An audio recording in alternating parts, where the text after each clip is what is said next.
রিমা দিদি ডাকছে তোমাকে। হ্যাঁ রিমা বলছে। রিমা ওখানে অন্য কাউকে বলছে। তুমি ভলিবল খেলবে?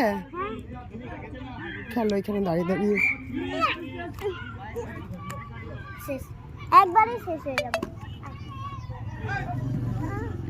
ভলিবল খেলা দেখেছিস কেমন? বলটা দেখ অনেক ভারী, কিন্তু আওয়াজটা পাচ্ছিস কেমন ভারী? দেখ কি সুন্দর ছাগল নিয়ে আছে দেখ। হ্যাঁ, ছাগলের মালিকের সামনে বলছিস, তারপর চুরি হবে তোকে এসে মারবে। অন্য কেউ চুরি করে তাহলে বড় কাছে বলো কোন খাবার আছে।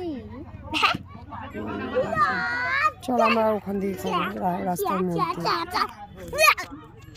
ভলিবলকে আমাকে নিয়ে খেলছিস নাকি?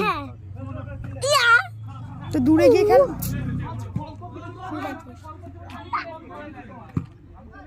একবারই শেষ।